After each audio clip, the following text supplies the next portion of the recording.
So what do you say? That's such a powerful message, I think, even to the next generation right now, because this world of social media and constant comparison that we're living in, it's one thing for adults, which we feel it too, but I think this next generation coming up has it even harder than we do because they've always had that comparison in their face. And knowing that we have that desire to be liked and loved and be popular, how have you come through that? And what would your advice be to them about what you've learned about being popular? Or at least back in the day, you're just competing against like Mr. Jones down the street that got the new Buick or something, right? And, the big fish in the small pond. But now, I mean, it's just so in your face about, like, hey, this 12-year-old making $1 million a month. And, Yeah, it was like, totally. a 10-year-old girl could make me feel bad, but, like, it's an accomplishment. So really, and it's tough, but, just doing what you can with what you got, and really just try to know that people just, it's all clout on the internet. Now there's a lot of great things out there. It's an awesome tool, but yeah, you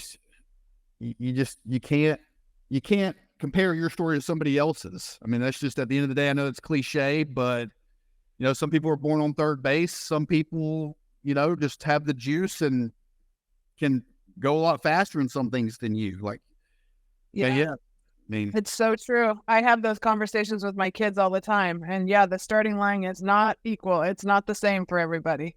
yeah, And learning how to, I do think that that's one of the greatest things about coaching is helping people find their unique gifts because it's already within them. It's just often it's so hard for us to see it on our own. And I do think that's one of the greatest things about coaching is that discovery that people find when they just building confidence in such small things, right? I mean, working out or, the way that you're able to hold a conversation or do a job, a simple job, not a $1 million a year job, but just like realizing that like it's all built in the small moments and not these highlight reels that everyone's watching these days, Yeah, those small incremental wins, they generate the momentum needed to carry you through times that maybe you don't feel like, being strong. But if you've generated so much self-belief through showing up for yourself, then it's just, then it's in your being. So, and then by creating that being, the other people, your network will, tell you that story of like, hey, that's who you are. And that's going to help you along. So, but it is having that eye of the samurai, like, they can identify like 100 weapons in the room or whatever. It's like figuring out how you can win in the moment wherever you are. And that's huge on how I coach people is, it's not necessarily, you're not going to be in a bubble and everything's going to be, perfect. So you have to figure out, one, it's not what to think, it's how to think. And if you can figure out, how you can win in the moment at all times, then, you're going to go great places. Yeah, amen. If you don't mind, I'd love to go back a little bit and talk about, your relationship and what you learned through your relationship with your family and particularly your dad. I think that's just there's so much to this generational healing component. And, we love who we love. I think children are born to love their parents, and man, we still love them no matter what. I mean, parents are human. We do things that aren't great, but there's a lot in your story there. I noticed that has helped you become the person you are today, even through the struggle. So could you break that down a little bit? Yeah. So, well, when it comes to my father, he's passed away now a couple of years ago, but it didn't necessarily end in an ideal manner because he passed away from COVID, or he was hospitalized with it, and he had some prior health issues with his heart.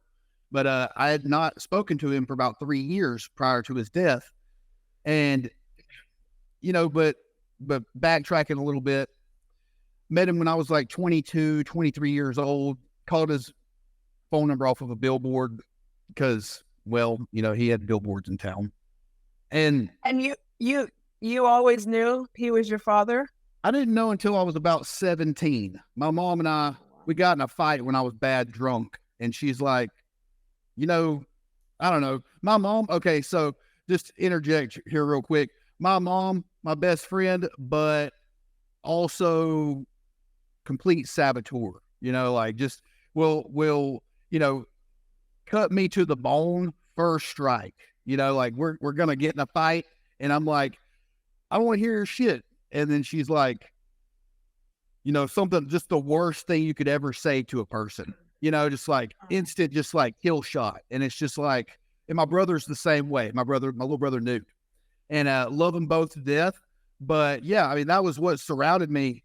I mean, it made us vicious, but I mean, we're extremely loving, but that's just how they fight. And I don't necessarily fight like that. I mean, I know how to fight, but like, that's just, you don't go for the jugular the first shot. Now, maybe the third, but not the first. But yeah, cause I had a drinking problem in my late teens, and, she's just like, she screamed at me that, Alan wasn't my dad, and, Steve was. So in a nutshell, and that was like, oh man, like that's crazy.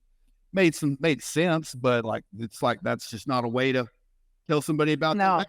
So mother's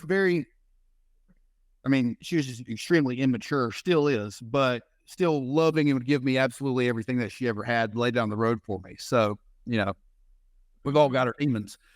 But yeah, so met Steve when I was 22, 23-ish. And, I could just see it in his face in that first meeting. He's like, this is me 2.0, because we look exactly the same. Very, very deep thinkers, and I was just, at that time, I was just super into bodybuilding. And by that time, he was like 60. He had blown up his hip and like, just not physically where he wanted to be. But I just saw it in his face. It's like, oh man, like I knew that he cared for me since I was part of him, but I knew, like, I just could sense like, oh, like, I don't like this.